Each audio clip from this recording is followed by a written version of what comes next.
Dubai নামটা শুনলেই আমাদের চোখের সামনে ভেসে ওঠে বড় বড় আকাশচুম্বী বিল্ডিং, বুর্জ খলিফা, দুবাই মল। একটা ঝাঁ চকচকে দুবাইয়ের দৃশ্য আমাদের চোখের সামনে ভাসে।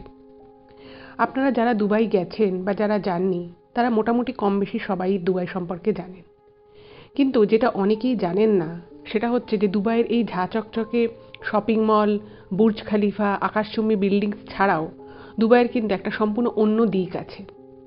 এবং আপনারা জানেন ওখানে ডেজার্ট রয়েছে, মরুভূমি রয়েছে, এবং দুবাইয়ের যে সিটি, যে আউটস্কার্ট যে এরিয়াগুলো রয়েছে সেখানে কিন্তু প্রচুর প্রচুর গরিব মানুষজন বাস করেন।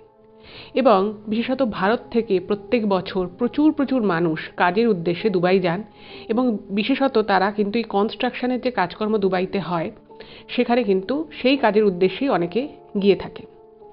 এবং আপনাদের মধ্যে কেউ বা আপনাদের চেনা পরিচিত কেউ যদি সেই কাজে গিয়ে থাকেন আপনারা জানবেন, বা যারা জানেন না তাদের জন্য বলি, সেটা হচ্ছে যে সেই দুবাইয়ের যে সেই যে পার্টটা, এটা কিন্তু খুব কষ্টের, সেটা কিন্তু এতটা ঝাঁ চকচকে নয় যেটা আমরা সচরাচর দেখে থাকি।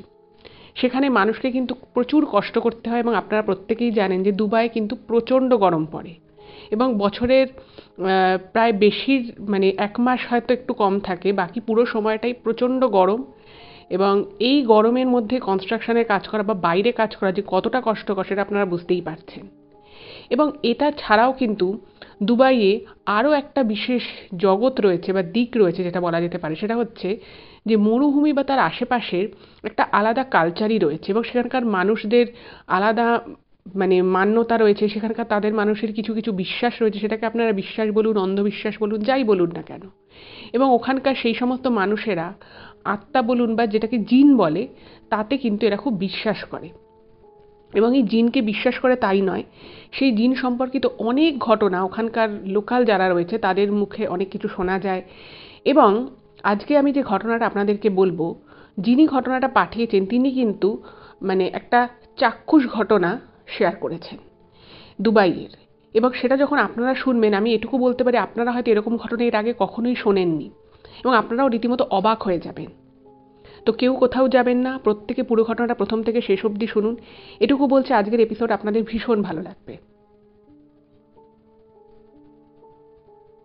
নমস্কার শ্রোতা বন্ধুরা, ভূত ভগবান চ্যানেলে আপনাদের সকলকে অনেক স্বাগত। আশা রাখি সবাই খুব ভালো আছেন, আনন্দে আছেন, সুস্থ আছেন।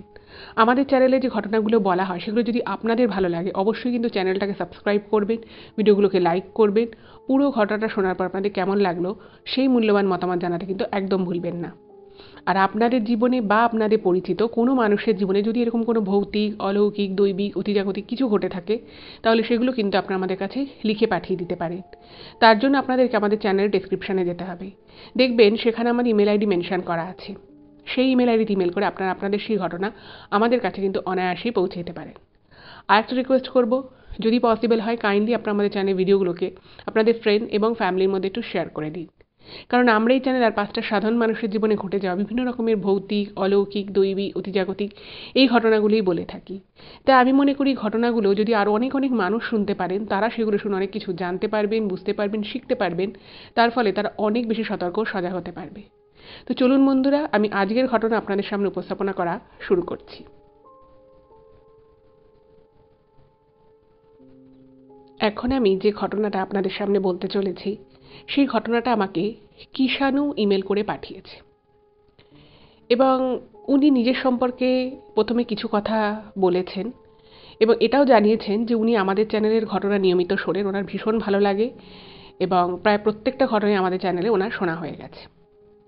তো উনি এই ইমেলটা বেশ অনেকদিন আগেই করেছিলেন, কিন্তু কিছু কারণের জন্য, আমাদের কিছু টেকনিক্যাল প্রবলেমের জন্য আমরা এই ঘটনাটা আপনাদের সামনে বলে উঠতে পারিনি। তো 3 মাস মতো হয়ে গেল ঘটনাটা উনি পাঠিয়েছেন, তো তার জন্য সরি। এবং আজকে আমরা কিষাণুবাবুর পাঠানো ঘটনাটা এখানে শেয়ার করছি। তো প্রথমে আমি কিছু কথা আপনাদেরকে ঘটনা সম্পর্কিত বলে নিই, তাহলে আপনাদেরও ঘটনাটা বুঝতে সুবিধা হবে, আমারও আপনাদেরকে বোঝাতে সুবিধা হবে। কিষাণুবাবু নিজের সম্পর্কে যেটা জানিয়েছেন যে উনি একটা নিম্ন মধ্যবিত্ত পরিবারে জন্মগ্রহণ করেন, এবং ছোটবেলা থেকেই উনি যেটা দেখে এসেছেন যে বাড়িতে একটা অভাব রয়েছে, সবসময় একটা অভাবের মানে টানাটানির সংসারের মধ্যে ওনার বড় হয়ে ওঠা। বাড়িতে ওনার মা, বাবা, ওনার দাদু, ঠাকুমা, তারপরে ওনার একটা বোন আছে, তো মানে এতজন মানুষ সংসারে, কিন্তু সংসারে একজনই আয় করতেন, কিন্তু তিনিও যে খুব ভালো আয় করতেন, মানে কৃষাণুবাবুর বাবা যে খুব ভালো কাজ করতেন সেটা নয়, মানে উনি যেখানে কাজ করতেন সেখানে মাঝে মধ্যেই কিন্তু কাজ বন্ধ থাকতো। তো সেই জন্য পরিবারে একটা অভাব রয়েছে। এবার আস্তে আস্তে এই সমস্ত কিছু দেখে দেখে কৃষাণুবাবুর ছোট থেকে বড় হয়ে ওঠা। এবার কৃষাণুবাবুকে নিয়ে বাড়ির সকলের একটা আশা ছিল যে ছেলের বড় হয়ে কিছু একটা সংসারের হাল ধরবে বা এমন কিছু একটা করবে যাতে সংসারে একটু আয় উন্নতি হয়, এরকম। এবার এদিকে কৃষাণুবাবু যেটা জানিয়েছে যে ওনার ছোটবেলা থেকে, মানে ছোটবেলায় পড়াশোনার প্রতি তাও ইন্টারেস্ট ছিল, কিন্তু যত উনি আস্তে আস্তে বড় হতে থাকে ওনার কিন্তু পড়াশোনার প্রতি ইন্টারেস্টটা ততই কমতে থাকে। এবং একটা সময়ে কৃষাণুবাবু বুঝতে পেরে যান যে ওনার পক্ষে পড়াশুনো করে জীবনে কিছু করা বা ভালো একটা চাকরি পাওয়া সেটা কোনোভাবে সম্ভব নয়, কারণ ওনার পড়াশোনা করতে সত্যি বলতে ভালো লাগতো না। এবার বাড়িতে তো আর সেই কথাটা বলতে পারছে না। আবার এদিকে ওনার যে বোন ছিল সেই বোন কিন্তু পড়াশোনায় বেশ ভালো, মানে ওর বোন যতটুকু যা পড়াশোনার সুযোগ সুবিধা পেত তার মধ্যে থেকে খুব ভালো রেজাল্ট করতো এবং সমস্ত টিচাররা বলতো যে ও খুব ভালো পড়াশুনোয়। তো কৃষাণুবাবু মনে করলো যে আচ্ছা, আমার আমার সত্যি পড়াশুনো করতে ভালো লাগে না, এবং ওর বোন কিন্তু সত্যি পড়াশুনো করতে ভালোবাসতো, নিজেও বাড়িতে বলতো যে ওর পড়তে ভালো লাগে। এবার ওই যে বললাম যে টানাটানির সংসার, তো তখন কৃষাণুবাবু ঠিক করলো যে ঠিক আছে, আমার পড়তে ভালো লাগে না, আমার অতটা ইচ্ছেও নেই, তো আমি যদি কিছু একটা কাজ করি, কাজ করে যদি আমি ভালো একটা টাকা ইনকাম করি তাহলে আমি বোনকে পড়াতে পারবো, বোনের তাহলে স্বপ্নটা পূরণ হবে যে ও ভালো করে পড়াশুনো করতে পারবে। এইবারে সেই সময় ওনাদের সংসারে আর একটা অভাবের বিষয় দেখা দেয়, সেটা হচ্ছে যে ওনার বাবা যেখানে কাজ করতো সেই ফ্যাক্টরিটা পুরোপুরি বন্ধ হয়ে যায়। মানে আগে কি হতো, 1 মাস 2 মাস বন্ধ থাকতো, আবার খুলতো, আবার 2 মাস বন্ধ থাকতো, এরকম করে চলতো। তো এরকম করে চলতে চলতে যখন কৃষাণবাবু বেশ কিছুটা বড় হয়ে গেছে তখন হঠাৎ করেই মানে খবর আসে যে ফ্যাক্টরি বন্ধ। এবার তখন ওনার বাবা যখন যেরকম যেখানে কাজ পেত সেরকম কাজ করতো। এবার এইরকম করে আস্তে আস্তে উনি মানে এগুলো দেখেই বড় হয়েছে, তখন বেশ উনি অনেকটা বড় হয়ে গেছে এবং ওনার বোন ওনার থেকে 6 বছরের ছোট। এবার ওনার তো কৃষাণু তখন মনে ইচ্ছে যে উনি বোনকে পড়াবে, এবার সেটাও তো টাকা পয়সা দরকার। তো সেই সময় ওদের ওখানেই, মানে ওনার যেখানে বাড়ি সেখানেই আর কি একটা ক্লাবে বসেছিল। তো তখন আর কি বলছিল যে আমার একটা কাজের খুব দরকার, পড়াশুনো করে আমার তো কিছু হবে না, কারণ আমি বুঝতে পারি আমি পড়াশোনা অতটা ভালো নই, আমার পড়তে ভালোও লাগে না। আর উনি যেটা লিখেছেন যে ওনার রেজাল্টও খুব অ্যাভারেজ হতো। যাই হোক, তো তখন ওই ক্লাবে ওনাদেরই পাড়ার একজন সে বলে যে তুই গায়ে গতরে খাটতে পারবি, কাজ করতে পারবি? বলছে হ্যাঁ, গায়ে গতরে খাটতে পারবো না কেন? তখন বলছে যে কেন, কি কাজ করতে হবে, কোথায় করতে হবে? বলছে যে সেটা পরে তোকে বলছি, তুই আগে আমাকে বল যে তুই বাড়ি থেকে দূরে থাকতে পারবি? তখন বলছে হ্যাঁ পারবো, কেন পারবো না, যদি আমি কাজ করে পয়সা ইনকাম করি তাহলে আমি বাইরেও থাকতে পারবো, কিন্তু সেক্ষেত্রে আমাকে হয়তো একটু বেশি টাকা দিতে হবে, একটু, নাহলে আমি থাকবো কী করে? তো তখন ওই লোকটা বলছে যে তোর থাকা খাওয়া নিয়ে তোকে চিন্তা করতে হবে না, থাকা করা খাওয়া ধর, যে তুই কোম্পানিতে কাজ করবি সেই ধর তোকে দেবে, কিন্তু তুই কি থাকতে পারবি? বলছে হ্যাঁ পারবো, কেন থাকতে পারবো না। আচ্ছা, এখানে বলে রাখি, এই যে সময়টা, যে সময়টায় কথা আমি বলছি, তখন থেকে কিন্তু এই কৃষাণু টুকটাক কাজকর্ম করা শুরু করেছে। কোথাও হয়তো ওটা দোকানে কাজ করছে, কি কোনো একটা কারখানায় একটু কাজ করছে, এরকম, মানে কোনো সবকটাই টেম্পোরারি, কোনো জায়গায় কিন্তু পার্মানেন্ট চাকরি পায়নি। তো বুঝতেই পারছেন এখন টেম্পোরারি কাজ করে কত টাকাই বা হাত খরচা মতো পাওয়া যায়, খুব বেশি তো আর সেটা টাকা নয়। তো তখন ওই লোকটা কৃষাণুকে বলছে একটা বেশ ভালো অঙ্কের টাকার কথা বলে, বলছে যে তোকে যদি এত টাকা দেয় তাহলে তুই দুবাই গিয়ে কাজ করতে পারবি। এবার দুবাই নামটা সকলেই শোনা, দুবাই নামটা শোনেনি সেরকম মানুষ হয়তো খুব কমই আছে। এবং দুবাই নামটা যখন উনি শোনে বলছে যে দুবাই গিয়ে কাজ করতে হবে, বলছে হ্যাঁ দুবাই গিয়ে কাজ করতে হবে, তাহলে তুই এই টাকা পাবি এবং এটা তুই প্রথমে পাবি, পরে তো এই টাকাটা আরও বাড়বে। তো ওর না মানে খুব অদ্ভুত লাগে, মানে যে ধরুন একটা ছোট জায়গার মধ্যেই সীমাবদ্ধ, সেখানেই ছোট থেকে বড় হয়েছে, সেখানেই পড়াশুনো এবং সেখানেই ও টুকটাক কাজকর্ম করছে, সেখান থেকে যদি কেউ একটা মানে বিদেশে যাওয়ার নাম করে সকলেরই একটু অবাক লাগে, আর ওদের ফ্যামিলিতে এরকম কেউ যায়ও নি। তো ও বলছে যে কি বলছো, আমি যদি দুবাইতে যাই এই কাজ করি আমাকে এত টাকা দেবে? বলছে হ্যাঁ দেবে, কেন দেবে না। ওখানে সবাইকেই একটা নির্দিষ্ট পরিমাণ টাকা দিতেই হয়, মানে যাকে দিয়ে যত কমে কাজ করিয়ে নিতে পারবো এরকম ব্যাপার নয়, একটা নির্দিষ্ট পরিমাণ টাকা দিতেই হবে, মানে এটা রুলসে আছে, গভর্নমেন্ট রুলসে আছে। তো বলছে যে ঠিক আছে আমি তোমাকে দাদা কালকে জানাচ্ছি। তখন বলছে যে এই তো বলছিলি পারবি যেতে সব কিছু, এখন অমনি বলছিস একদিন পরে যাবে, তাহলে তুই আর হয়তো যাবি না।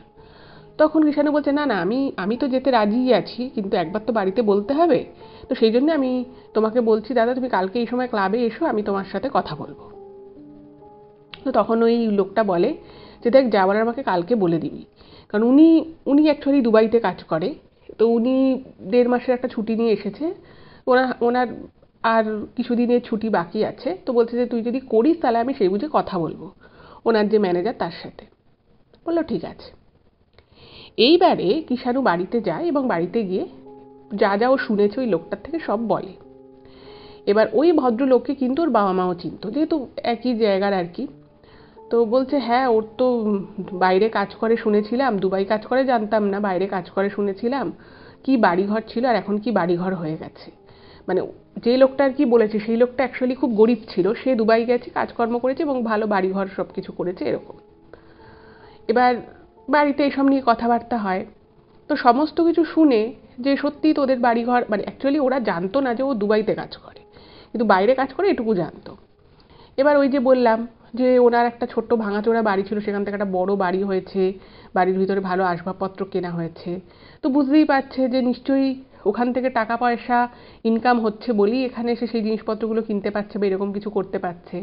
তো সমস্তটা দেখে ও এবং কৃষাণু এবং ওর বাড়ির লোক ভাবে, মনে করে যে না ঠিক আছে দুবাই যাওয়াটা তাহলে খারাপ কিছু নয়, ভালোই, টাকা পয়সা আসবে, সংসারে উন্নতি হবে। আর কৃষাণু মোটামুটি বাড়িতে সরাসরি না বললেও ওর বাবা মাও বুঝতে পারতো যে ওর পড়াশোনায় অতটা মন নেই। তো সব কিছু মিলিয়ে যেটা ঠিক হলো যে কৃষাণু দুবাই যাবে এবং সেখানে গিয়ে কাজ করবে এবং ওর কিছু পরিমাণ টাকাও বাড়িতে পাঠাবে, সেই টাকা দিয়ে ওর বাড়ির লোকের ঠিকঠাক মতোভাবেই সংসারটা চলে যাবে এবং ওর বোনের যেরকম যা পড়াশোনা করতে চায় সেটাও করানো সম্ভব। তো এইটা ঠিক হলো এবং পরের দিন গিয়ে কৃষাণু ক্লাবে গিয়ে ওই লোকটিকে বলে দেয় যে হ্যাঁ ও কাজটা করতে রাজি আছে। তো ওকে বললো যে দেখো ওরকম শুধু মুখে বললে তো হবে না, তোমার ডকুমেন্টস লাগবে, ভিসা হবে, এই সবের কথা বলে। আচ্ছা এখানে একটা জিনিস বলে রাখি, যেই সময় কৃষাণু আর কি এটা শোনে সেই সময় কিন্তু কৃষাণুর কাছে পাসপোর্টও ছিল না। তো ওকে বললো যে ও তোমার তো পাসপোর্ট নেই, তো পাসপোর্ট হতে তো একটু সময় লাগবে, কিন্তু লোকটা অতদিন থাকবে না। তো বললো আমি তোমাকে সমস্ত কিছু ঠিকঠাক করে দিয়ে যাব, তোমার পাসপোর্টটা হলেই তোমার তারপরে ভিসা হবে এবং তারপরে তুমি দুবাই চলে আসবে, কিন্তু সেটা কিন্তু তোমাকে একা একা আসতে হবে। এবার যে ছেলেটা খুব মানে খুব বেশি কখনো জার্নি করেনি, ট্রাভেল করেনি, তার পক্ষে সে মানে একা একা দুবাই চলে আসবে এটা শুনে ওর একটু ভয় ভয় লাগে। তখন বয়সটাও কম, তো উপায় কিছুই নেই, তো ছেলেটা বললো ঠিক আছে। এবার আস্তে আস্তে ওর পাসপোর্ট হলো, তারপরে ভিসা হলো, এবং যেহেতু বাইরে মানে এই সমস্ত দেশে কাজ মানে একটা নির্দিষ্ট ভিসাতেই কিন্তু এসে কাজকর্ম করা যায়, যে কোনো ভিসাতে এসে কেউ কাজকর্ম শুরু করে দিলে এরকম কিন্তু হয় না। তো যাই হোক, তো সেসব হলো। হওয়ার পরে এবার একটা সমস্যা দেখা দিল, সেটা হচ্ছে যে দুবাই যেতে তো একটা খরচা আছে এবং একটা জায়গায় ও নতুন যাচ্ছে, একটা নতুন দেশে যাচ্ছে, তো সেখানের জন্য কিছু কেনাকাটি আছে এবং সব থেকে যেটা বড় খরচা সেটা হচ্ছে যে ফ্লাইটে যাওয়ার আর কি যে টাকাটা লাগবে। এবার সমস্ত কিছু ঠিকঠাক হয়ে গেছে, এবার ফ্লাইটে যাওয়ার টাকাটা তো জোগাড় করতে হবে।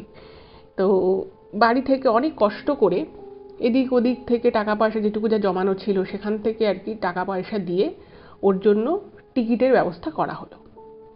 এবার এই কৃষাণু সেই টিকিট নিয়ে কলকাতা এয়ারপোর্ট থেকে দুবাইয়ের উদ্দেশ্যে বেরিয়ে পড়ল।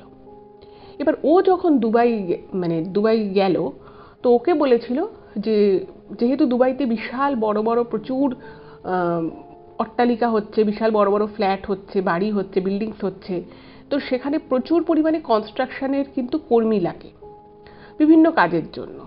তো ওকে বলেছিল যে ওকে যে কাজটার জন্য নিয়ে যাওয়া হচ্ছে সেটাও কনস্ট্রাকশনেরই কাজ, এবং সেটা হচ্ছে বিল্ডিংয়ের ভিতরে কিছু কনস্ট্রাকশনের কাজ হয় এবং প্রথম কিছুদিনও যারা কাজগুলো করে তাদের সাথে সাথেও থাকবে এবং তাদেরকে একটু একটু হেল্প করবে এবং হেল্প করতে করতেও কাজটা শিখে নেবে কীভাবে কাজগুলো হয়, এবং তারপর থেকে ও ফুল কাজ করবে এবং তখন কিন্তু ওর মাইনেটাও আরেকটু বেশি হবে।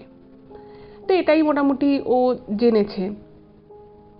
যাই হোক, তো যথারীতি ওর দুবাই পৌঁছেও যায় এবং ওর জীবনের একটা বিশাল অভিজ্ঞতা, জীবনে প্রথমবারের জন্য ও দেশের বাইরে এলো। এবার যেদিনও এসেছে ওকে একটা ঠিকানা দিয়েছিল এবং বলেছিল যে তুই হাতে কিন্তু কিছু টাকা নিয়ে আসবি, কারণ এখানে যাতায়াত করতে কিন্তু পয়সা লাগবে। তো ইনিশিয়ালি ও বাড়ি থেকে যে টাকাটা এনেছিল সেই টাকাটাই ও খরচা করবে ভেবে চিন্তা করে আর কি। এবার ও গেছে, যাওয়ার পরে প্রথম দিন ওকে একটা জায়গায়, মানে যারা আর কি সময় থাকে ওই কোম্পানির হয়ে কাজ করে সেখানে গেছে। তো ওকে বলেছে যে আজকে তো রাত হয়ে গেছে, কালকে আমরা সকালবেলা 7:30টার সময় কাজে যাব, তো তুমিও কিন্তু রেডি হয়ে যাবে। এবার ওকে প্রথম একটা অন্য জায়গায় থাকতে দিয়েছে, বলতে তুমি কিন্তু এখানে অ্যাকচুয়ালি থাকবে না, তুমি থাকবে একটা অন্য জায়গা, তুমি যেখানে আর কি কাজ হবে তোমার সেখানকারই আশেপাশে একটা জায়গায় তুমি থাকবে। কোম্পানির গাড়ি আসবে প্রত্যেক দিন 7:30টার সময়, তুমি সবার সাথে সেই গাড়ি করে যাবে।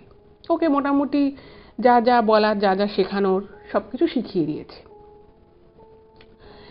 এবার ও ওখানে গিয়ে প্রথম দিন কাজে ঢুকেছে, তো দেখছে বিশাল একটা, মানে যাকে বলে গগনচুম্বী একটা বিল্ডিং হচ্ছে, এবং সেই জায়গা থেকে আবার ওই বুর্জ খলিফা যেটার নামও অনেক শুনেছিল, পৃথিবীর সব থেকে উঁচু বিল্ডিং, তো সেটাও দেখা যাচ্ছে। তো ও সেটা দেখে না, মানে ওর চোখটা পুরো, মানে যাকে বলে মোহময় হয়ে যায়, যে বুর্জ খলিফার নামও শুনেছিল এবং দুবাই আসছে শুনে অনেকেই ওকে বলেছিল যে দুবাইতে তো বুর্জ খলিফা আছে, দেখবি কত বড়, কত সুন্দর। তো সেটাকে যখন ও নিজের চোখের সামনে দেখতে পাচ্ছে, ওর একটা অন্য রকমের মানে অনুভূতি হয়। এবার কাজের ওখানে গেছে, টুকটাক কাজকর্ম শিখছে। এবার মানে প্রথম যে দুদিন ও কাজ শেখে, তো সেই দুদিন কিন্তু ভালোই এক্সপেরিয়েন্স হয়। কনস্ট্রাকশন হচ্ছে কিভাবে কিভাবে ডিজাইন হয়, কিভাবে কিভাবে স্ল্যাবগুলো দিয়ে কাজ হয়, সে সমস্ত কনস্ট্রাকশনের যা কাজকর্ম থাকে সেগুলো শেখা শুরু করে। এবারে 2-3 দিন পর থেকে ও যেখানে কাজ করছিল সেখান থেকে সরিয়ে ওকে একটা অন্য দিকের একটা কাজে দেয়, এবং ওদের এই প্রত্যেকটা গ্রুপের একটা করে ম্যানেজার আছে। তো সেই ম্যানেজার বলছে তোমাকে এখানে কাজ করতে হবে, তুমি ওই জায়গাটায় কাজে চলো, ওইখানে লোক নেই, লোক কম আছে। এবার ওকে যে জায়গাটায় দিয়েছে সেই জায়গাটা মানে একদম গনগনে যে রোদ, সেই রোদের তলায় দাঁড়িয়ে সেই কাজটা করতে হবে, শিখতে হবে, এবং যখন কাজটা করবে সেটাও ওখানেই করতে হবে। এবার দুবাই আমি বললাম যে প্রচণ্ড গরম পড়ে, এবং ওই ঠাঠা রোদের ঠাঠা গরমে ও আধা ঘন্টা 40 মিনিট যখন দাঁড়িয়ে রয়েছে, দাঁড়িয়ে দাঁড়িয়ে কাজটা শিখছে, দেখছে, হাতে হাতে হেল্প করছে, তো বুঝতে পারছে যে ওর শরীর এবার খুব খারাপ লাগছে। এবং যে কাজটার জন্য মানে ও এসেছিল সেই কাজটা তো প্রথম 2 দিন তাই করেছে, মানে ভিতরের আর কি কাজ, মানে একটা কাজ হচ্ছে সেটা ভিতরে, সেটা কিন্তু ওরকম বাইরে রোদের মধ্যে নয়। এবার ওর যে ম্যানেজার, ও তাকে বলেছে যে আমি তো এই কাজের জন্য আসিনি, আমি প্রথম 2 দিন যে কাজ করেছি আবার সেই কাজটাই কিন্তু করার কথা।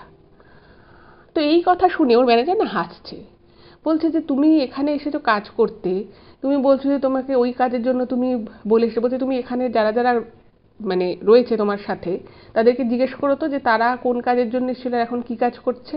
এরকম হয় না এখানে, তোমাকে যখন যেরকম কোম্পানির দরকার পড়বে তখন তোমাকে সেরকমই কাজ করতে হবে, আর তুমি তো কোনো কাজে এখন এক্সপার্ট নও, তো তোমাকে এখন আমরা যেখানে যেখানে আমাদের দরকার পড়বে লোকের, তোমাকে কিন্তু সেখানেই কাজ করতে হবে, এবং সেটা হতে পারে যে পুরোটাই তোমাকে বাইরে কাজ করতে হলো। এবার এটা শুনে না ওর খুব অবাক লাগে যে আমাকে নিয়ে এসেছে একটা কাজের জন্য, আমাকে যদি এরকমভাবে বলতো যে এরকম 48 ডিগ্রি 40 ডিগ্রি 48 ডিগ্রি টেম্পারেচারে বাইরে বেরিয়ে কাজ করতে হবে, তাহলে হয়তো আমি আসতামও না। এবার ওই যে লোকটা সমস্ত কিছু ঠিক করে দিত সেই লোকটার ফোন নাম্বার ছিল, তো সেই লোকটাকে ফোন করেছে। তো ফোন করার পরে লোকটাকে বলেছে যে আমাকে এরকম এরকম কাজের কথা বলে নিয়ে এসেছে, আমাকে এরকম কাজ করতে হচ্ছে। তো সেই লোকটা বলছে যে দেখো আমি তোমার কাজ করিয়ে দিয়েছি, এবার তোমাকে কোম্পানি কোন কাজ করাবে সেটা তো আমি ঠিক করে দেবো না, সেখানে আমার কোনো হাত নেই, আমি নিজেও অনেক রকমের কাজ করেছি। এবার বুঝতে পারলো যে ওখান থেকে কিছু হওয়ার নয়, তো ওটাকেই মুখ বুজে মেনে নিল। এবার ওই রোদের মধ্যে বাইরে বেরিয়ে বেরিয়ে কাজ করতে করতেও না একটা সময় খুব অসুস্থ হয়ে পড়লো। আর দুবাইতে কিন্তু মেডিকেল পরিষেবা যথেষ্ট এক্সপেন্সিভ। এবার ওর কাছে কিছু টুকটাক ওষুধও বাড়ি থেকে নিয়ে গেছিল, এবং ওখানে যেখানে ও থাকতো সেখানে আরও কিছু বাঙালি ছিল, তারা ওকে টুকটাক কিছু ওষুধপত্র দেয়, এবং ও আস্তে আস্তে সুস্থ হয়ে যায়। কিন্তু বিষয় যেটা হচ্ছে সেটা হচ্ছে যে ও বুঝতে পারে যে এখানে এইভাবে ওর পক্ষে খুব বেশি দিন কাজ করা সম্ভব নয়, কারণ এভাবে যদি আস্তে আস্তে চলতে থাকে তাহলে কিন্তু ও একটা সময় খুব অসুস্থ হয়ে পড়বে। আর এখানে যদি ও বেশি বেশি অসুস্থ হয়ে পড়ে তাহলে যদি ওকে হাসপাতালে ভর্তি করতে হয় এবং সেটার জন্য ওর যে পরিমাণ টাকা খরচা হবে সেই টাকা এখনো পর্যন্ত রোজগারই করে উঠতে পারেনি এখানে। তো এইটা কিন্তু ও বুঝে যায়। এবার ও কি করবে, তো কোনো উপায় নেই, তো তখনও মনে মনে আরও কিছুদিন কাজটা করে এবং মনে মনে ভাবলো যে এখানে এরকম করে কাজ করে আমার কোনো লাভ হবে না। তো তখন ও ঠিক করে যে ও বাড়িতে জানিয়ে দেবে এবং ও দুবাই থেকে আবার ইন্ডিয়া চলে আসবে। তো এরকম চিন্তাভাবনা করেই ও বাড়িতে ফোন করে এবং সেই সময় ওর বোনের কাছে একটা মোবাইল থাকতো। ওর বোন খুব কষ্ট করে একটা টিউশন করে একটা মোবাইল কিনেছিল, আর ওর বাবা মায়ের আলাদা করে কোনো মোবাইল ফোন ছিল না। ওর মা বাবার একটাই বাড়িতে ফোন থাকতো, সেই ফোনটা মানে বাড়িতেই আর কি ওর বাবা মা ইউজ করতো। এবার কিষাণু যেটা করে সেটা হচ্ছে ও বাড়িতে ফোন করে এই কথাটা বলার জন্য যে ও আর দুবাইতে থাকবে না। এবারে ও যখন ফোন করে সেই সময় ওর বাবা বা মা কেউই বাড়িতে ছিল না এবং মোবাইল ফোনে যে ফোনটা এসেছিল সেটা ওর বোন ধরে। তোর বোন তো ওর সাথে খুব ভালোভাবে কথা বলছে, খুব এক্সাইটেড। ওর বোন বলছে, জানিস তো দাদা, আমি শুনেছি দুবাইয়ের চকলেট খুব ভালো, তো তুই যখন আসবি তখন একটা চকলেট নিয়ে আসবি। এবং তখনও কিন্তু কিষাণু কথাটা বলেনি যে দুবাইতে কাজকর্ম ছেড়ে আবার চলে আসতে চাইছে। এবং ওর বোনের কাছে জানতে পারে যে ওর বাবা মা ভীষণ খুশি যে ছেলে দুবাই গেছে এবং এত কষ্ট করে ওরা টাকা পয়সা জোগাড় করে যে ওকে পাঠিয়েছে। তারপরে ওর বাবা মা কিন্তু ভীষণ খুশি এবং ভীষণ আশাবাদী যে তার ছেলে নিশ্চয়ই সেখানে গিয়ে ভালো করে কাজকর্ম করবে, টাকা পয়সা রোজগার করবে, বাড়িতে পাঠাবে। তো বলে যে ওর বোন বলে, জানিস তো মানে মা বাবা আত্মীয় স্বজন পাড়া প্রতিবেশী সবাইকে খুব ভালো করে বলছিল, আমাকে অনেকে বলেছে যে দুবাই খুব ভালো জায়গা, ওখানে খুব কাজে উন্নতি হয়, অনেক ভালো হয় মানুষের, যারা কাজ করতে যায় তারা অনেক বড়লোক হয়ে যায়। এরকম নানান কথাবার্তা কিন্তু কিষাণুর বোন কিষাণুর সাথে ফোনে বলে। এবং এর ফলে যেটা হলো সেটা হচ্ছে ও যে কথাটা বলার জন্য ফোন করেছিল সেই কথাটা ও কিন্তু আর বলতে পারে না। মানে ওর না কোথাও একটা বাধে যে আমার বাবা মা এত কষ্ট করে আমাকে দুবাই পাঠিয়েছে, তারা এত আশা করেছে, এবার এখন যদি আমি বলি যে আমি এখানে কাজ করতে পারছি না, আমি এখানে থাকতে পারছি না, তাহলে বিষয়টা খুব খারাপ হবে। এবং ও কিন্তু মানে নর্মাল কথাবার্তা বলে ও ফোনটা রেখে দেয়। এবং যেটা বলার জন্য ফোন করে, যেটা ও মনে মনে ঠিক করেছিল যে দুবাই ছেড়ে ইন্ডিয়া চলে আসবে, সেই জিনিসটা কিন্তু ও আবার ভাবতে বসে যায় যে এটা কি আদৌ ও ঠিক ভাবছে, এটা কি করা আদৌ ঠিক হবে, এবং যদিও এটা করে তাহলে ওর মা বাবার মনে এটার উপরে কীরকম প্রভাব পড়তে পারে। তো বাড়িতে ফোনে কথা বলার পরে কিষাণু ঠিক করলো যে ও এই কাজটা কন্টিনিউ করবে। ও বুঝতে পারে যে ও যদি এখন চাকরিটা ছেড়ে চলে আসে সেটা ওর বাড়ির লোকের পক্ষে কিন্তু খুব খারাপ একটা বিষয় হয়ে দাঁড়াতে পারে। এবার এত অসুবিধে থাকা সত্ত্বেও ও কাজটা মানে কন্টিনিউ করে। কিন্তু ও যেটা লিখেছে যে টানা 7 দিন ও কাজ করার পরে ও হঠাৎই আবার ওখানে খুব অসুস্থ হয়ে পড়ে।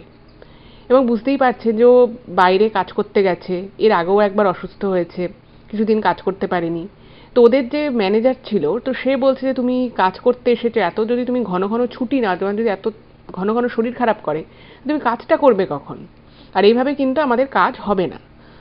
তো ওকে মানে ইনিয়ে বিনিয়েই বলে দেয় যে তোমার যদি এত অসুবিধে থাকে তুমি কিন্তু চাকরিটা ছেড়ে দাও, বা আমরাই কিন্তু তোমাকে চাকরি থেকে ছাড়িয়ে দেবো। এবার ও এখন সেই মুহূর্তে একটা খুব কঠিন পরিস্থিতির মধ্যে পড়ে। একে তো শরীর প্রচণ্ড খারাপ, আর তখন ওর কাছে বিশেষ টাকা পয়সাও নেই, ফলে ও ওখানে গিয়ে ডাক্তার দেখাবে সেই দুবাইতে সেই সুযোগ সুবিধাটা ওর কাছে ছিল না। তো ও যেটুকু যা ওষুধপত্র নিয়ে গেছিল এবং ও যাদের সাথে থাকতো তাদের কারোর কাছে কিছু কিছু ওষুধ ছিল, তো সেগুলো খেয়ে খেয়ে মোটামুটিও দিন চালাচ্ছিল। এবং ও সেই সময় একটা প্রবল মানসিক চাপে ছিল যে ও কী করবে, এই কাজটা ও মানে করতে খুব কষ্ট হচ্ছে, সেভাবে করতেও পারছে না, শরীর খারাপ হয়ে যাচ্ছে, এদিকে ওর বাড়ি ফেরার মতো জায়গা নেই। তো ও যেখানে থাকতো, যাদের সাথে আর কি থাকতো, তো সেখানে মানে পরপর পরপর অনেকগুলো এরকম ঘর ছিল এবং সেই পরপর পাশাপাশি সব ঘরে এই ধরনেরই যারা কাজকর্ম করতে বাইরে থেকে এসেছে তারা সবাই ওরকম থাকে, মানে একটা করে ঘরে ওরকম অনেকজন করে 10-15-20 জন করে থাকে। তো ওইখানে ওর আর একটা ছেলের সাথে পরিচয় হয়েছিল। তো তাকে ও কিছু মনের কথাবার্তা বলে এবং সেই ছেলেটির সাথে ওর মানে একটা ভালো একটা বন্ধুত্ব মতো হয়েছিল। তো সেই ছেলেটা ওকে বলে যে ও মানে ওই ছেলেটা কিন্তু ও যে কোম্পানির হয়ে কাজ করে সেই কোম্পানির হয়ে কাজ করে না, অন্য কোম্পানির হয়ে কাজ করে। তো বললো যে তোমার এটা যদি অসুবিধে হয় তো আমি যে কোম্পানিতে কাজ করি ওরাও কনস্ট্রাকশনের কাজই করে, কিন্তু কনস্ট্রাকশনে তো অনেক রকমের কাজ থাকে। তো ওরা গ্রিলের কাজগুলো করে, যেসব লোহার যে গ্রিলের যে কাজকর্মগুলো হয়, ভিতরে ভিতরে যে স্ট্রাকচারাল যে কাজ হয় সেগুলোর ওয়েল্ডিংয়ের কাজ করে। এবং এই যে ওয়েল্ডিংয়ের যে কাজগুলো হয় সেটা একটা বিশাল বড় মানে ওয়ার্কশপ মতো ফ্যাক্টরি আছে, তার ভিতরে হয়। তো বললো যে আমাদের তো কোম্পানিতে এখন এই মুহূর্তে কোনো লোক নিচ্ছে সেরকম আমার জানা নেই, কিন্তু ওদের একজন মানে ওদের মাথার উপরে যে সুপারভাইজার আছে সে নাকি খুব বড় লোক, মানে এখানকার দুবাইয়ের লোক আর কি। তো বলছে যে সে খুব ভালো মানুষ, আমি তাকে তোমার কথা বলবো তাহলে। তো এবার ওর ভিসার একটা ব্যাপার আছে, ও যদি চাকরিটা ছেড়ে দেয় বা ওকে যদি চাকরি থেকে ছাড়িয়ে দেয়, ওকে কিন্তু একটা নির্দিষ্ট সময়ের ভিতরেই চাকরি আবার নতুন করে খুঁজে বের করতে হবে, নালে কিন্তু দেশে ফিরে যাওয়া ছাড়া ওর কোনো উপায় নেই। এবারে ও তখন বলল যে তুমি একটু দেখো, আমার খুব মানে আমার বাড়ি থেকে মানে যা যেটুকু যে আমাদের সঞ্চয় ছিল সব দিয়ে আমাকে এখানে পাঠিয়েছে, কিন্তু আমি যদি এখান থেকে একেবারে খালি হাতে চলে যাই সেটা আমার পক্ষে সম্ভব নয়। তো তখন বলল ঠিক আছে, আমি কথা বলছি। এবার ওই যে পাশের রুমে যারা থাকতো তারা কি করতো, তারা যেহেতু একটা অন্য কোম্পানির হয়ে কাজ করতো, তো প্রত্যেক ছুটির দিনে সপ্তাহে ওরা একটা জায়গায় যেত। মানে দুবাই সিটির বাইরে যেখানটা ডেজার্ট এরিয়া রয়েছে ওইখানে পরপর পরপর অনেকগুলো দূরে দূরে বেশ কিছু কিছু জায়গা আছে, তো ওরা সেখানে যেত। তো বলছে সেইখানে নাকি ওদের যে ওই সুপারভাইজার যে দুবাইয়ের অ্যাকচুয়াল কোনো লোক, এবং ওরা যে কোম্পানিটায় কাজ করে সেই কোম্পানির মালিক হচ্ছে একজন শেখ। তো সেই শেখও ওখানে আসে, ওরা সবাই মিলে একটু খাওয়া দাওয়া করে এরকম টাইপের। তো বললো যে তুমি তাহলে আমার সাথে সেদিন যেও, মানে ও আর কি বলেছে, ছেলেটা আর কি কথা বলেছে। তো যে আর কি ওদের সুপারভাইজার মালিকের কাছাকাছির লোক, তো সে বলেছে ছেলেটাকে নিয়ে আসো আগে দেখবো, কারণ আমাদের এই মুহূর্তে কাজের লোকের অতটা দরকার নেই। তো বলেছে যে ঠিক আছে আমি যাব। আচ্ছা এখানে একটা জিনিস বলি, এই যে ও পরের সপ্তাহে যে যাওয়া ঠিক হয়, এই এক সপ্তাহের মধ্যে কিন্তু ওর আবার শরীর খারাপ হয়, ও কাজে যেতে পারে না। এবং ও যে কোম্পানির হয়ে কাজটা করতে গেছিল সেখানে কিন্তু ওর কাজটা চলে যায়, রীতিমতো কাজ চলে গেছে ওর। এবার যে কোম্পানির হয়েও কাজ করতে গেছিল ওর থাকার ব্যবস্থা কিন্তু সেই কোম্পানি থেকেই করে দিয়েছিল। এবার যেহেতু ওর কাজটাই নেই, ফলে বুঝতেই পারছেন মাথার উপরে ছাদটাও চলে গেল। এবার ওই ছেলেটা কিন্তু খুব ভালো ছিল, তো ওই ছেলেটা বাকি ওদের রুমের লোকদেরকে বলে যে দেখো ওই ছেলেটার শরীর টরীর খারাপ, ওর তো কাজটাও নেই, তো ওকে আমরা 2-3 দিনের জন্য রেখে দিই, কারণ ওদের ওদের ঘরটাও ওরকমই প্রায় 14-15 জন মতো একটা ঘরে থাকে। তো মানে ওরা বাকি যারা রুমমেট ছিল তারা বললো ঠিক আছে, কিন্তু 2-3 দিনের বেশি কিন্তু আমরা রাখবো না। আর সত্যি কথা বলতে কি ওই ছেলেটাকে কিষাণুকে কেউ চিনতও না, শুধুমাত্র ওই ছেলেটার ওর সাথে একটু ভালো বন্ধুত্ব মতো হয়ে গেছিল, শুধুমাত্র ওর রেকমেন্ডেশনেই কিন্তু 2-3 দিন থাকার মতো ওর একটা মাথা গোঁজার ঠাঁই পেল ওই ঘরটাতেই। এবারে ওর তো মানে প্রবল মানসিক চাপ, যে কি হবে যদি এখানে ও কদিনের ভিতরে নতুন করে কাজ জোগাড় করতে না পারে, তাহলে কিন্তু ওকে ফিরে যেতে হবে।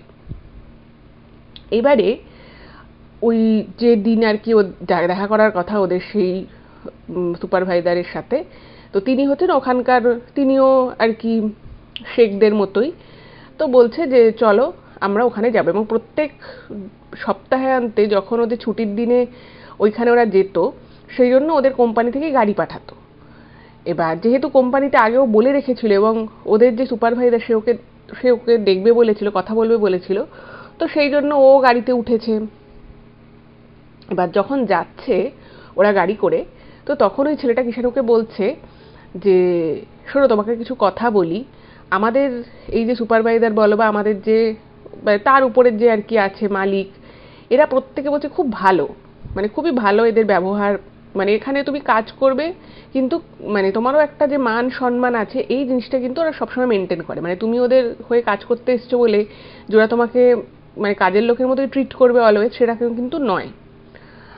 আর একটা জিনিস যেটা বলে যে এই যে দুবাইয়ে প্রচুর মানুষের প্রচুর বিষয় সম্পত্তি, টাকা পয়সা, এত বড় বড় বিশাল বিশাল বিল্ডিং, মানে ঝাঁ চকচকে মল, সুন্দর নাইট লাইফ, এই যে সমস্ত কিছু দেখা যায়, বলছে যে এইগুলো কিন্তু মানে এইখানকার যে শেখ যারা রয়েছে তাদের কাছে এত টাকা রয়েছে, এত টাকা রয়েছে, বলছে যে আমাদের যে মালিক সে বিলাসবহুল গাড়ি ব্যবহার করে এবং সেই গাড়িগুলোও নাকি আবার সোনা দিয়ে মোড়ানো থাকে।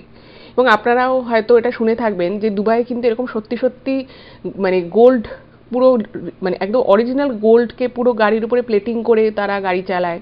মানে টাকা পয়সা থাকলে শখের তো কোনো শেষ থাকে না। তাদের বাথরুমের ভিতরেও সব সোনার ফিটিংস থাকে।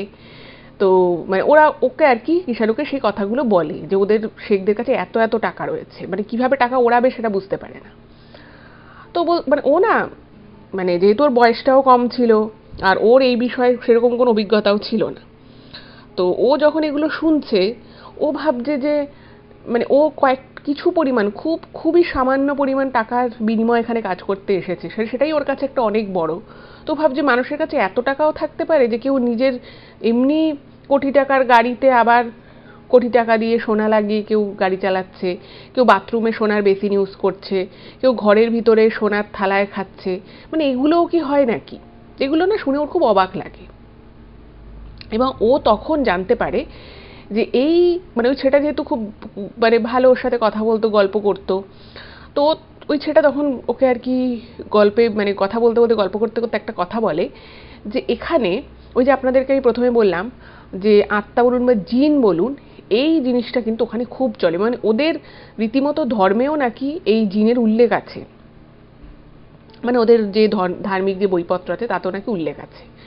এবং এই জিনের সাহায্যে ওরা এমন অনেক কিছু করতে পারে যেটা সাধারণ মানুষের ক্ষেত্রে হয়তো সেভাবে করাটা সম্ভব নয়। এবার ও যখন এগুলো শুনছে না ঈশান, ও ভাবছে যে এগুলো কি গল্প গাছা আমাকে দিচ্ছে, ও মানে বিশ্বাসই করতে পারছে না। তো যাই হোক, তো ওখানে গেছে। এবার দুবাই গিয়ে ও রাস্তাঘাটে দেখেছে যে প্রচুর মানে অতটা ওর গাড়ি সম্পর্কে কোনো আইডিয়া ছিল না, কিন্তু তবুও দেখেছে যে মানুষজন কিভাবে কিরকম গাড়ি ইউজ করছে, রাস্তাঘাট কিরকম চওড়া চওড়া, মানুষজনের কাছে প্রচুর পয়সা। এবং তারপরে যখন সেটা থেকে এগুলো শুনছে ও ভাবছে এত পয়সা কি করে হতে পারে। তো ওই ছেলেটা তখন বলছে যে এই জিন দিয়ে এখানে নাকি এখনো অবধি আজকের ডেটে অবধিও প্রচুর কাজ হয়।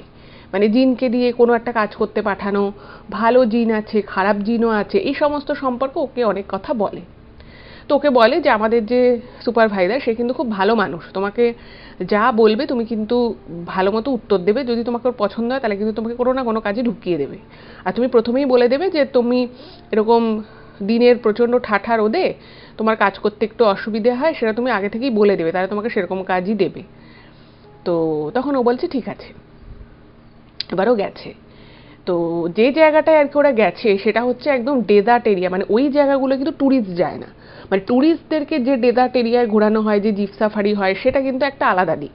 আর এইটা যেটা ওকে নিয়ে গেছে এটা হচ্ছে লোকাল মানুষের বাড়ি ঘর রয়েছে কিছু কিছু, এটা অন্য দিক।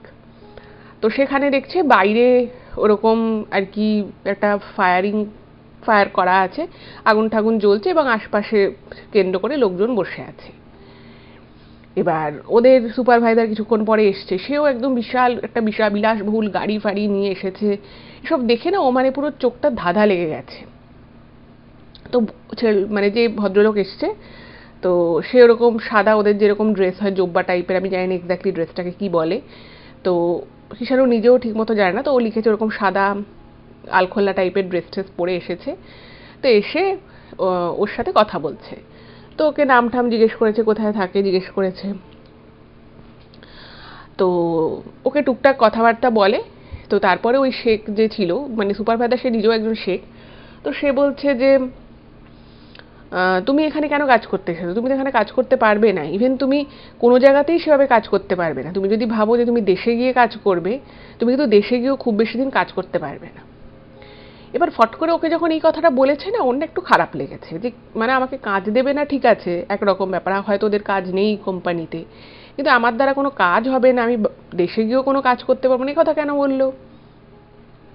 এবার আমি যে ব্যাপারগুলো বলছি একটু মন দিয়ে শুনুন। এই যে শেখ, যে সুপারভাইজার যে লোকটা, মানে তার উপরে হচ্ছে মালিক, মানে ওই জিনিসটার আর কি উনি তদারকি করে।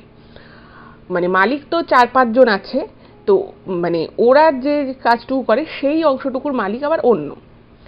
তো সে এসেছে, এসে ওকে যখন এরকম বলে তো ওর না খুব খারাপ লাগে। তো ব্যাপার হচ্ছে যে এই শেখ কিন্তু ওকে আগে থেকে চিনতো না, ইভেন যে ছেলেটা ওকে নিয়ে গেছে ওখানে সেই ছেলেটার সাথে ওর ওখানে দুবাইতে গিয়েই আলাপ, ওকে কিন্তু কেউই আগে থেকে কিছু চিনতো না এবং ওর পরিবার সম্পর্কে জানা তো দূরহস্ত। তো ও না মানে একটু চুপ করে গেছে এবং তারপর একটু রাগ হয়। ও তখন জিজ্ঞেস করেছে যে কেন কথা বলছেন। তখন ওকে বলছে যে ওর আচ্ছা, এখানে আমি একটা জিনিস বলে রাখি, সেটা হচ্ছে যে ওর যে দাদু ছিল, কৃষাণুর যে দাদু, তিনি কিন্তু বাতের একটা অদ্ভুত সমস্যায় ভুগতেন এবং সেই বাতের যে ওনার সমস্যাটা ছিল সেই জন্য কিন্তু উনি যেখানে কাজ করতেন সেই কাজ ওনাকে বহু আগে ছেড়ে দিতে হয়েছিল এবং সেই জিনিসটা আবার ওর বাবার মধ্যেও ছিল, ওর বাবাও পেয়েছে, কিন্তু ওর বাবার অতটা বাড়াবাড়ি রকমের হতো না। এবার মোটামুটি বলা যেতে পারে ওর হেরিডিটিতে এই বিষয়টা আছে, বাতের একটা সমস্যা, ব্যথাও এটা আছে। এবার এই যে শেখ, সে তো ওর ফ্যামিলি সম্পর্কে কিছু জানে না। সে হঠাৎ করে ওকে বলছে যে তোমার যে দাদু, তাকে এই বয়সে কাজ ছেড়ে দিতে হয়েছিল, তো তোমার ক্ষেত্রে কিন্তু এটা আরো আগে হবে এবং তোমার মানে তোমার দাদু তাও যতটা কর্মঠ ছিল, তুমি কিন্তু অতটা কর্মঠ নও, তুমি কিন্তু এই কাজটা করতে পারবে না। তোমাকে যদি আমি মানে গরমের রোদের মধ্যে দাঁড়িয়ে কাজ নাও দিই, তাও তুমি কাজ কিন্তু বেশি দিন করতে পারবে না। এবার ও না একটু অবাক হয়ে গেছে শুনে যে ওর বাড়িতে ওর দাদু বাবার যে অসুবিধাটা আছে, যে শারীরিক যে প্রবলেমটা আছে, সেই বিষয়ে ও কোনোদিনই কারোর সাথে কোনো কথা বলেনি। তো এই লোকটা জানলো কি করে? এ না জানার তো কথা নয়। তো ও না মানে পুরো ভ্যাবাচাকা খেয়ে গেছে শুনে। তো তখন ওই যে শেখ লোকটা, সে হাসছে, সে হেসে বলছে যে আমি জানি তুমি এখন কি ভাবছো, তুমি ভাবছো তো যে আমি কি করে জানলাম। তো তখন মানে ওরা নিজেদের ভাষায় একটু নিজেদের মধ্যে একটু কথাবার্তা বলছে, তো ও কিছু বুঝতে পারছে না। তো তখন ওখানে মানে ভীষণ রকমভাবে ওর মনটা খারাপ হয়ে যায় এবং ওই পজিশন ওর এতটাই মন খারাপ হয়ে যায়, ওর না চোখে জল এসে যায় যে তাহলে আমাকে ফিরে যেতে হবে। কিন্তু এটা ভেবে ওর আরো বেশি খারাপ লাগছে যে আমি ফিরে গিয়েও কাজ করতে পারবো না, আমার শরীর আমাকে সাথ দেবে না। এবং সত্যিকারেরই এটা কৃষাণু যেটা লিখেছে যে ওর কিন্তু বাতের যে সমস্যা বা যে ব্যথাগুলো দাদু বা বাবার ছিল, সেই ব্যথাগুলো কিন্তু ওর মাঝে মধ্যে হতো না তা নয়, কিন্তু ও অলওয়েজ যেহেতু বয়সটা কম, ও সবসময় ইগনোর করে গেছে, মানে হয়তো কিছুদিন ব্যথা হয়েছে ঠিক হয়ে গেছে, ব্যথা হয়েছে ঠিক হয়ে গেছে এরকম। আর ওর বয়স কিন্তু তখন খুবই কম, বেশি বয়স একেবারেই নয়, ওই 19-20 মতো বয়স। তো ও ভাবছে যে তাহলে আমার জীবনটা কি হবে, আমার পরিবারের কি হবে। এবং ও ভেবেছিল যে ওর পড়াশোনা করতে ভালো লাগতো না, ও কাজ করবে, অনেক আগে থেকে কাজে ঢুকবে, তো সেটাও যদি না করতে পারে তাহলে ওর ওর ওর পক্ষে কিছু করাই যদি সম্ভব না, তাহলে সংসার চলবে কি করে। তো তখন না ও চুপচাপ একটা কোনায় গিয়ে বসে আছে এবং ওরা নিজেদের মধ্যে খাওয়া দাওয়া করছে, ওদের আর কি সপ্তাহে একদিন করে। আর আর কি এরকম ওরা ওই দেদাটের মধ্যে গল্প আড্ডা হয়, তারপরে ওখানে বিভিন্ন রকমের বিষয় নিয়ে আলোচনা হয় এরকম। এবারে ও একটা কোনায় ওরকম বসে আছে, তো ও তো ভেবেছে যে ওর কাজকর্ম কিছুই হবে না। তো ওই শেখ কিন্তু বেশিক্ষণের জন্য এদের সাথে মানে এ কিন্তু এদের সাথে ওরকম ভাবে খাওয়া দাওয়া এরকম কিছু করে না, সে চলে যায়, সে গিয়ে অন্য মালিক বা মালিক পক্ষের লোকেদের সাথে সে আলাদাভাবে আর কি পার্টি করে। তো ওদের যখন চলে যাওয়ার প্রায় সময় হয়েছে, আবার গাড়িটা এসে ওদেরকে যেখানে ঘর সেখানে ওদের পৌঁছে দেবে, তো সেই সময় ওই শেখ আবার এসছে। সে এসে কিষাণুকে বলছে যে তুমি একটু এদিকে আসো আমার সাথে, ওকে একটুখানি সাইড করে ডেকেছে। এবার ও তো চুপচাপ মুখটা কাচুমাচু করে গেছে। তো ওকে বলছে যে আমি বুঝলাম যে তুমি কিন্তু ছেলেটা খুব ভালো ছেলে, তো তুমি যদি ঠিকঠাক করে কাজ করতে পারো তাহলে কিন্তু তোমার কাজ হবে, এমন নয় যে হবে না, কিন্তু তোমাকে ঠিকঠাক করে কাজগুলো করতে হবে। তো তখন ও না মানে যেন হাতে চাঁদ পেল, ও তখন মানে পায়ে পড়ে গিয়ে বলছে যে আপনি আমাকে একটা কাজ দিন, আমি আমার সব মানে একদম 100% দিয়ে আমি কাজ করব, আমাকে শুধু একটা সুযোগ দিন। তো তখন ওকে বলছে যে আমি তোকে সুযোগ দেওয়ার কেউ নই, আমরা তো জিনে বিশ্বাস করি, তো ওনার সাথে নাকি 4টে জিন থাকে, তো সেই 4টে জিনের মধ্যে 2টো জিন নাকি ওনাকে বলেছে যে এই ছেলেটাকে তুই কাজে রাখ, এই ছেলেটা খুব ভালো ছেলে, খুব মানে খুব নিষ্ঠা সহকারে খুব সৎ ছেলে, কাজ করবে। তো সেই জন্য নাকি উনি আবার এসে দেখা করতে এসছে। তো ওকে তখন বলে যে তুমি এইভাবে এই কাজ করো এবং তুমি কালকে থেকেই তুমি কর্ম শুরু করো, তোমার যে মানে কোনো কাজের যে পেপার ওয়ার্ক থাকে, বলছে পেপার ওয়ার্ক কালকে থেকেই শুরু হয়ে যাবে, তুমি কাজে লেগে পড়ো। আর ওদের কি হয়, ওদের ডেইলি বেসিসে আওয়ার বেসিসে ওদের মাইনে হয়, মানে কতগুলো দিন কাজ করছে, কত ঘন্টা কাজ করছে তার উপরে। তো ও বলল ঠিক আছে। এবার ওর তো খুব আনন্দ হচ্ছে যে আলটিমেটলি একটা কাজ পেলো, এবং যেখানে আশা একেবারেই ছিল না। কিন্তু বিষয় হচ্ছে ওই জিন বিষয়টা সম্পর্কে ওর একটা মানে ধারণা আর কি সৃষ্টি হয়, যে অ্যাকচুয়ালি ব্যাপারটা কি। ও তো কিছুই জানতো না। এবার যখন ফিরে ওই ছেলেটার সাথে যখন একসাথে ফিরছে, তো তখন ছেলেটাকে বলছে যে এটা কি ব্যাপার, জিন ব্যাপারটা কি, আমি তো জানি না এরকম কিছু। তো তখনও বলছে যে মানে ওকে তখন জিজ্ঞেস করছে তোমাকে একা ডেকে নিয়ে গিয়ে কি বললো।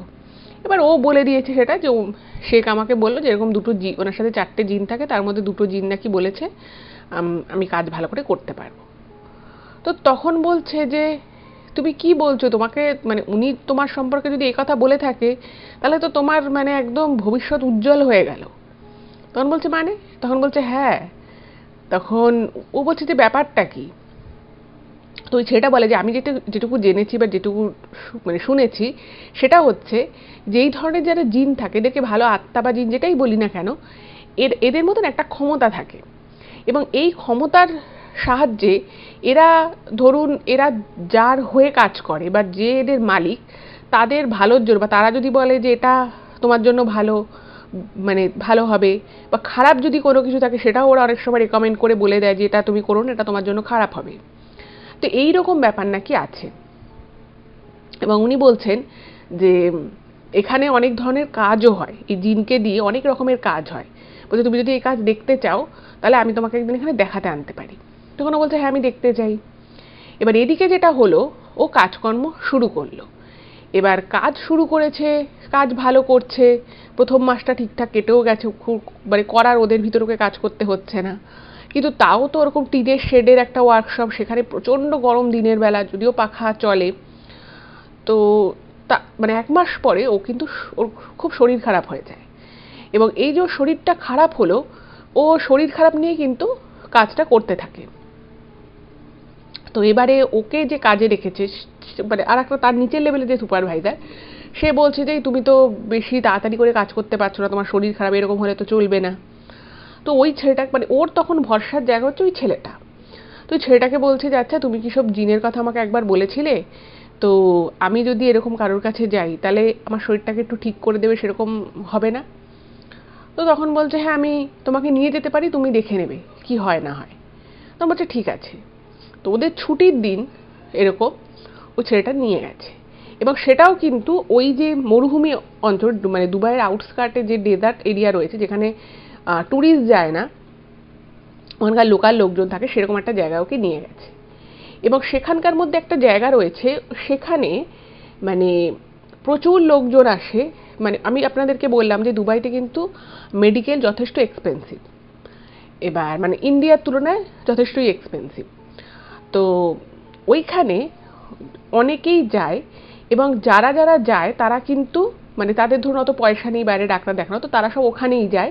এবং ওখানকার লোকাল লোকেরাও বিশ্বাস করে যে এই যে জিন রয়েছে, এরা বিভিন্ন ধরনের কাজ করতে পারে, এবং কোনো মানুষকে অসুস্থতাকে কাটিয়ে দিয়ে তাকে সুস্থও করতে পারে, সেরকম ক্ষমতাও নাকি এদের আছে। এবার এই বিশ্বাস নিয়ে কৃষাণুও যায়। এবার ওখানে গিয়ে দেখছে, আর এই যে কাজগুলো হয় না, এই কাজগুলো কিন্তু মেনলি রাতের দিকেই হয়। তো ওকে বলে যে আজকে তো হবে না, আজকে আমার এখানে প্রচুর লোকজন আছে, তো তুমি পরের সপ্তাহে রাত 1:30 নাগাদ এখানে আসবে। এবার ও রাত 1:30 নাগাদ পরের সপ্তাহের জন্য ওয়েট করলো, এবং এর মাঝখানে কিন্তু শরীর খুবই খারাপ হয়ে গেল, ও 2 দিন কাজও করতে পারলো না। যাই হোক, তো পরের সপ্তাহে 1:30 নাগাদ রাতের বেলা ও ওই মরুভূমি এলাকায় যায়, এবং যে জায়গায় কাজটা হয় সেই জায়গাটা মানে একদম কিচ্ছু নেই, জাস্ট পুরো ফাঁকা। মানে দূরে দূরে 2-4টে বাড়ি আছে, মাঝখান দিয়ে রাস্তা চলে গেছে, মাঝে মধ্যে 2-4টে গভীর রাতে, অত রাতে ওই আউটস্কার্ট আর কেই বা যাতায়াত করবে, এবং ওইখানে এই কাজগুলো হয়। এবং ও যেটা লিখেছে যে ও ওই রাত 1:30টার সময় যখন গেছিল, ওখানে ও যা যা জিনিস দেখেছে সেটা ও সারা জীবনে কোনোদিন ভুলবে না। তো সেটা এবার আমি আপনাদেরকে বলছি। এইবারে ও গেছে, তো গিয়ে দেখছে যে ওখানে আরও 4-5 জন মতো রয়েছে, এবং মানে ওর আগে আরও 2 জন আছে, আর ওকে নিয়ে ওই 5-6 জন ম্যাক্সিমাম এরকম হবে। তো একটা লোক এসছে, লোকটা ওই মরুভূমির ওখানে বসে রয়েছে এবং ওখানে মরুভূমিতে প্রচণ্ড হাওয়া দেয়। তো অন্ধকার এরিয়া, কিন্তু ওই ছোট ছোট লাইট মতো নিয়ে রাখা রয়েছে এবং যে জায়গাটা আর কি ওরা বসেছে তার থেকে একটু দূরে একটা ঘর রয়েছে এবং ওইখানে একটা ছোট বসতি মতো জায়গা আছে একটু দূরে এবং সেখানকার মানে একদম দুবাইয়ের কিছু লোকাল লোকজন ওখানে থাকে।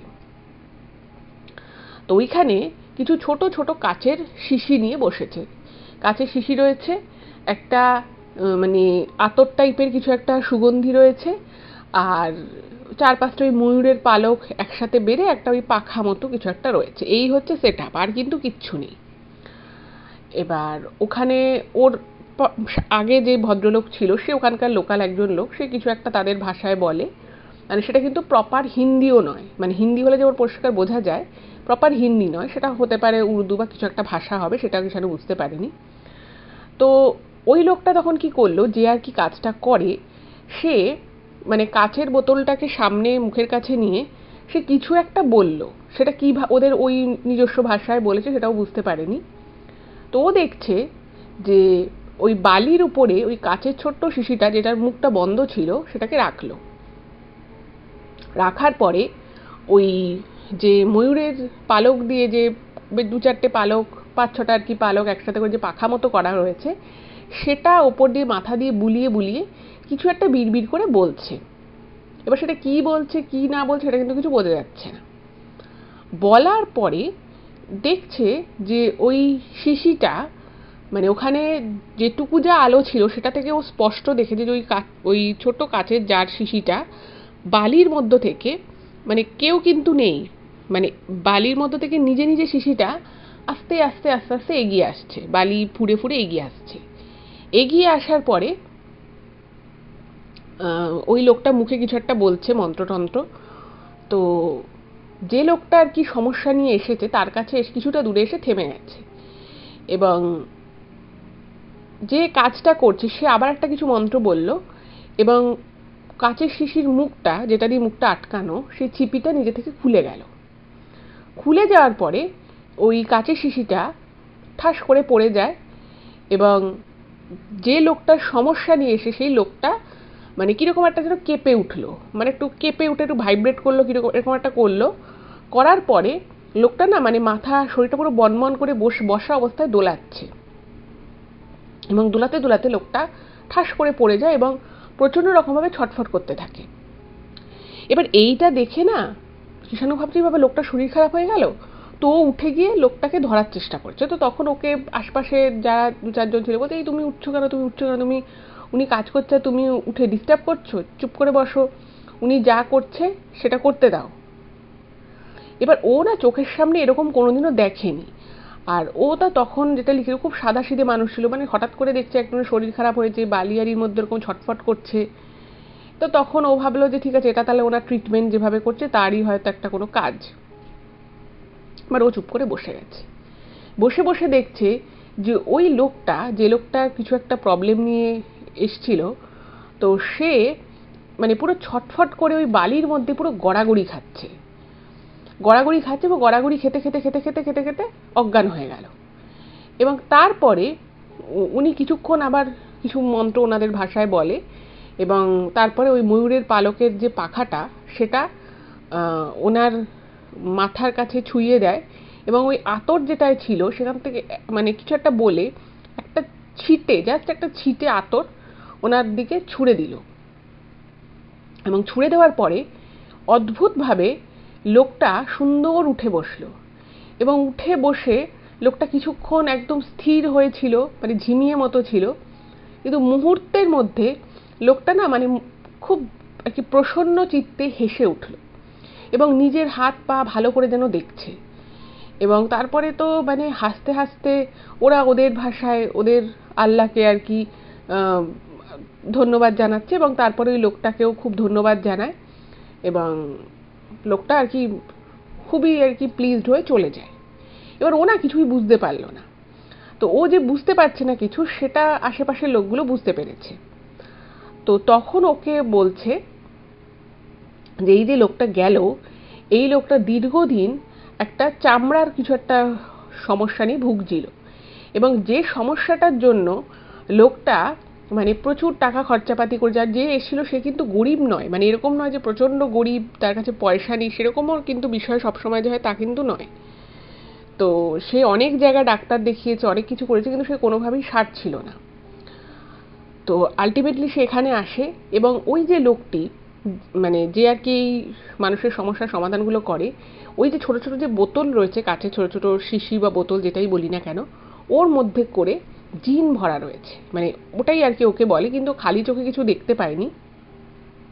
এবং প্রত্যেকটা যে বোতল ছিল, বোতলের উপরে যে মুখগুলো ছিল, যেটা দিয়ে ছিপি দিয়ে আটকানো, প্রত্যেকটার কিন্তু আলাদা আলাদা রঙের ছিপি।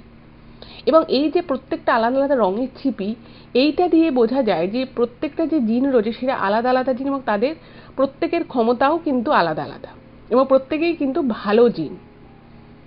এবং এরপরে ওর আগে আরেকজন ছিল, সেও কিছু একটা বলে, এবং যেহেতু ওরা ওখানকার লোকাল লোক, তো তারা ওদের নিজস্ব ভাষায় কথা বলছিল, যেটাও বুঝতে পারেনি। এবং সেই লোকটাকেও কিছু একটা বলে, সে একটা অন্য কোনো সমস্যা নিয়ে এসেছিল, তার শারীরিক কোনো সমস্যা ছিল না। এবং তারপরে ও নিজের চোখে দেখে, যেটা দেখে ওর মানে মাথা থেকে পা অবধি একেবারে যাকে বলে শীতল স্রোত বয়ে গেছিল। নিজের চোখে দেখে যে ওর সামনের লোকটি সে কিছু একটা বলল, বলার পরে ওদের মধ্যে একটা কিছু কথা হয়, এবং হঠাৎ করেই ওই যে লোকটার কি এই সমস্যার সমাধানগুলো করছে, যার কাছে জিন আছে, সে তার তর্জনী আঙুলটা দিয়ে ডান হাতে বালির মধ্যে গোল গোল গোল গোল করে, মানে বালিয়াটির মধ্যে বালিগুলোকে গোল গোল করে, একটা আঙুল দিয়ে যদি আপনি বালির মধ্যে আঙুলটাকে বোলান, একটা গোল গোল যদি একটা কিছু শেপ করেন, যেরকম হয় ও সেরকমই করছে, এবং মুখে একটা কিছু মন্ত্র বলছে। এবার আপনি যদি দেখেন যে আপনার সামনে কেউ আঙুল দিয়ে একটা গোল গোল বালির মধ্যে রিং বানাচ্ছে, তাতে আপনি কি এক্সপেক্ট করতে পারেন? যে হয়তো বালিগুলো একটু সরে যাবে, কি মাঝে মধ্যে ওখানে হাওয়া দিচ্ছে, হয়তো হাওয়া এসে কিছু বালি এসে ওখানটা পড়বে, এগুলোই তো হতে পারে। কিন্তু ও দেখে যে ওরকম আঙুলটা দিয়ে বোলাতে বোলাতে বোলাতে বোলাতে একটা সময়, খুব বেশি সময়ের জন্য কিন্তু নয়, কিন্তু একটা সময় ও দেখে যে বালির ওপর থেকে ওই আঙুলটা উনি যেখানে যেখানে দিচ্ছে গোল গোল করে, সেখানে সেখানে আগুন জ্বলে উঠছে। আগুনগুলোর যে খুব বিশাল হাইট তা নয়, কিন্তু আগুন জ্বলে উঠছে।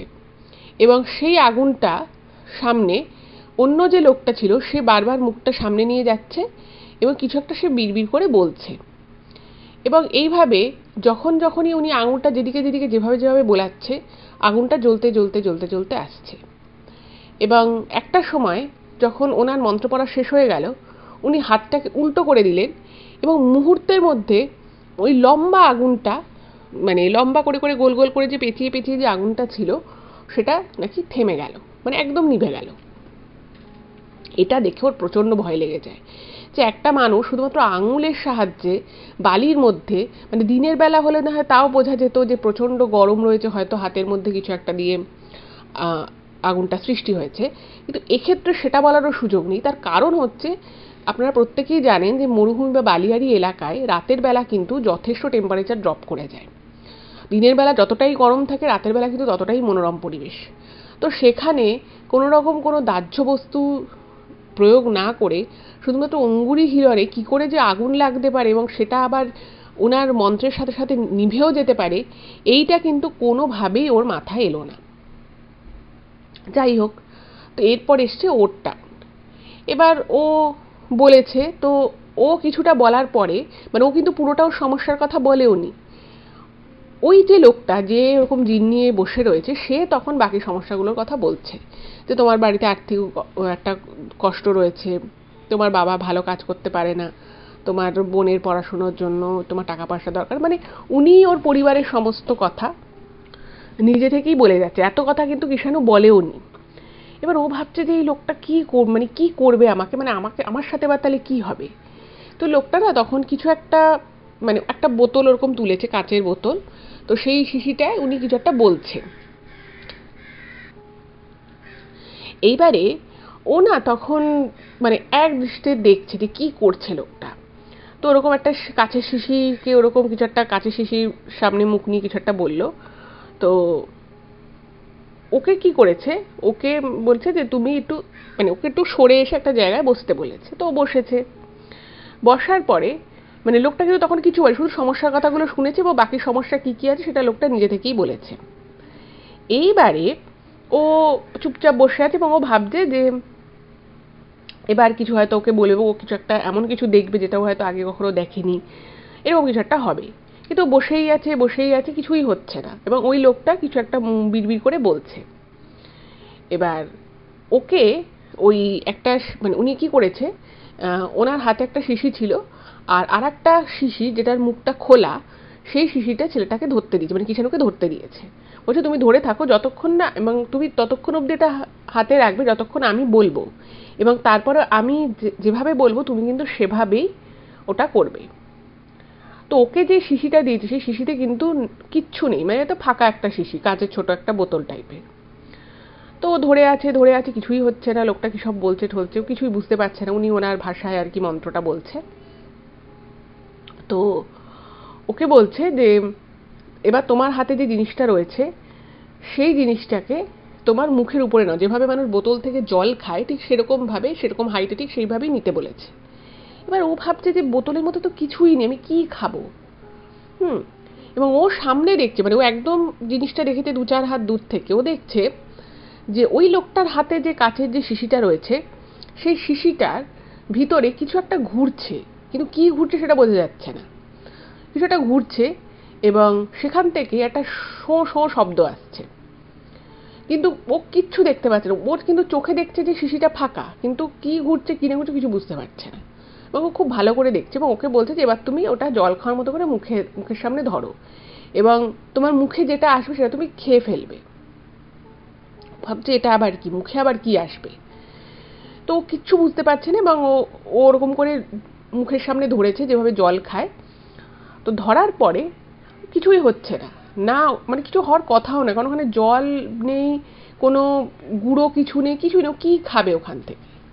হঠাৎ করেই ও ধরে থাকতে থাকতেই ও খেয়াল করলো যে ওর মুখে ওই বোতলটা থেকে, কাঁচের ছোট্ট বোতলটা থেকে কিছু একটা ওর মুখে পড়ছে, এবং ওকে বলছে তুমি খেয়ে ফেলো ওটাকে। এবং সেটা খেতে অপূর্ব ভালো খেতে, মানে মধুর যেরকম টেস্ট হয় কিছুটা সেরকম টাইপেরই খেতে। এবং ও সেটা খেয়ে নেয়, এবং খাওয়ার পরে না ওর শরীরটা কিরকম যেন ঝিমিয়ে যায়, মানে ও তখন মানে বুঝতে পারছে না ওর সামনে কি হচ্ছে, খুব ঠান্ডা লাগছে ওর চারপাশটা কিরকম যেন মনে হচ্ছে যেন হালকা হয়ে আসছে, শরীরটা কিরকম যেন ছেড়ে দিচ্ছে এরকম টাইপেরও লাগছে। এবং তারপরে ওকে বলে যে তুমি শিশিটা সামনে রেখে দাও। ও শিশিটা একদম ওই বালির উপরে রাখে, এবং অদ্ভুতভাবে ওর চোখের সামনে ওই শিশিটা বালির মধ্য থেকে কোনো মানুষের হাত ছাড়া, কোনো কিছুর সাহায্য ছাড়া নিজে থেকেই বালির মধ্য থেকে আস্তে আস্তে আস্তে আস্তে সরে সরে ওই যে লোকটাই কাজগুলো করছে তার সামনে চলে যায়। এবং ও না সঙ্গে সঙ্গে ওর শরীরটা পুরো ছেড়ে দেয়, ও ঠাস করে বালিয়াড়ির উপরে শুয়ে পড়ে, মানে জাস্ট পড়ে যায় আর কি, বসা অবস্থা থেকে পড়ে যায়। এরপরে ওর কি মানে ঠিক কি হয়েছে ওর কিন্তু অতটা খেয়াল নেই। তো ও যেটা শুনেছিল যে প্রায় আধা ঘন্টা ওরকম ভাবেই নাকি পড়েছিল, এবং ওর যখন জ্ঞান আসে তখনও বুঝতে পারে যে ওই বালিয়াড়ির উপরেই ও রয়েছে, এবং হালকা হালকা মানে খুবই হালকা হালকা ভোরের আলো ফুটছে। তো ওকে তখন মানে ওই লোকটা ছাড়া আর ও ছাড়া, কিষাণু ছাড়া ওখানে তখন আর কেউ ছিল না, সবার কাজ হয়ে গেছে, সে হয়তো চলে গেছে। তো ওকে বলছে যে তোমার একটা বিশাল সমস্যা ছিল, একটা বিশাল ফাড়াও ছিল, সবকিছু কেটে গেছে, তুমি এবার সবকিছুই ভালো মতো কাজকর্ম করতে পারো, সবই করতে পারো। তোমার অসুবিধে আসবে, তোমার শরীরে যে অসুবিধেটুকু হওয়ার কথা সেটা হবে, কিন্তু যতটা হওয়ার কথা ততটা হবে না, এবং তোমার সেটা কাজকর্ম তোমার দৈনন্দিন জীবনকে কখনোই কোনোভাবে বাধা সৃষ্টি করবে না। আর বলছে যে তোমার জীবনে অনেক উন্নতি হবে, কিন্তু তোমাকে একটা জিনিস তোমাকে সবসময় মানে মেনটেন করতে হবে, সেটা হচ্ছে তুমি যেন সৎ থাকো। তুমি যদি সৎ থাকো, তুমি যদি মানে অতিরিক্ত লোভ, মানুষকে ঠকানো, এই জিনিসগুলো কিন্তু কখনো তুমি করবে না। এবং আমার যে জিন তোমার যে কাজটা করে সে তোমার উপরে খুব সন্তুষ্ট। তো তুমি যদি এভাবে থাকো তাহলে কিন্তু তোমার জীবনে অনেক উন্নতি হবে, তুমি এমন কিছু জীবনে পাবে যেটার কথা হয়তো তুমি স্বপ্নেও কখনো ভাবোনি। তোমার সাথে কিন্তু এরকম ঘটনাও ঘটবে যে যেটা হয়তো তুমি ভাবোইনি, যেটা হওয়ারই কথা না, সেরকম কিছু একটা তোমার হয়ে যাবে। তো এসব ওকে বলে ফেলে, এবং ওর যেহেতু ওখান থেকে আবার ওকে ভোর হয়ে গেছে, কাজে ঢুকতে হবে, সকালবেলা 7:30টার মধ্যে ওকে কাজ করতে ঢুকতে হয়। তো সব শুনে টুনে ওখান থেকেও চলে যায়। এবার ওকে বলেছে, এবং ওর না যেটা ও লিখেছে যে ওর এসব কিছু চোখে অস্বাভাবিক অনেক বিষয় যেগুলো দেখেও প্রচণ্ড অবাক হয়ে গেছিল, একটা সময় ভয়ও পেয়ে গেছিল, কিন্তু এগুলো দেখার পর ওর না ঠিক যে বিশ্বাস, একটা মানে অটুট দৃঢ় বিশ্বাস বলতে যেটা বোঝায়, সেটা কিন্তু ওর ছিল না। ওর মনে হয়েছিল যে ঠিক আছে, এগুলো কিছু একটা বুজরুকি টাইপের হবে বা কিছু একটা তো মানে টুকটাক এগুলো কিছু একটা হবে, কিন্তু এটা যে সত্যি হতে পারে মানে ওর না তখনও একটা ওর মনে দোটানা চলছিল যেগুলো হতে পারে না। এবার দুবাই যাওয়ার পর থেকে ও প্রত্যেক মাসে কিন্তু 1 থেকে 2 দিন 3 দিন করে অসুস্থ হতোই হতো। অদ্ভুতভাবে ওই দিনের পর থেকে ও কিন্তু আর সেভাবে অসুস্থ হলো না। 1 মাস কেটে গেল, 2 মাস কেটে গেল, 4 মাস কেটে গেল, ও অসুস্থ হয়েছে, কিন্তু সেটা খুব সামান্য, 1-2 দিন হয়তো ওর একটু খারাপ লেগেছে শরীরটা, দ্যাটস ইট। তখনও আস্তে আস্তে বুঝতে লাগলো যে এই যে জিনিসগুলো সেদিন রাতেও দেখেছিল বা যেগুলো হয়েছিল সেগুলো কিন্তু মিথ্যে নয়, এবং এই জিনিসগুলো সবসময় যে সব জায়গায় দুবাইয়ে হয় বা দেখা যায় কিন্তু সেটা নয়। যেমন ওই ছেলেটা ওকে বলেছিল যে তোমার খুব ভাগ্য ভালো যে তুমি এরকম মানুষ পেয়েছো, তুমি যদি মানে এরা কিন্তু একই জায়গাতে একই রকমভাবে যে সবসময় থাকে তা কিন্তু নয়।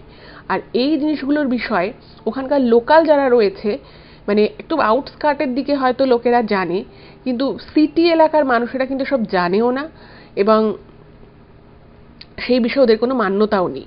আর দুবাইয়ের কিন্তু মানে দুবাই সিটিতে কিন্তু বেশিরভাগই বাইরের লোকই থাকে, মানে বাইরের দেশের লোকই মেইনলি থাকে। তো এটা কিষাণু লিখেছে যে এরপরে ও ওইখানে বেশ কিছুদিন কাজ করে, ওর কাজ ভালো লাগে, কাজের উন্নতি হয়, আবার অন্য কোম্পানিতেও কাজ করে, সেখানেও আরও ভালো কাজ পায়, যেহেতু ততদিন ওর এক্সপিরিয়েন্স হয়ে গেছিলো। এবং অদ্ভুতভাবে ওর জীবনে কিন্তু অনেক ঘটনা ঘটে। সেটা হচ্ছে প্রথম একটা যেটা ও 2-3টে শেয়ার করেছে, সেটা হচ্ছে যে ও যে দ্বিতীয় যে কোম্পানিটায় কাজ পায়, সেই কাজ পাওয়াটা কিন্তু খুব মানে কাকতালীয়, হঠাৎ করেই ও চাকরিটা পেয়ে যায়, একটা ভালো অফার ওর কাছে আসে।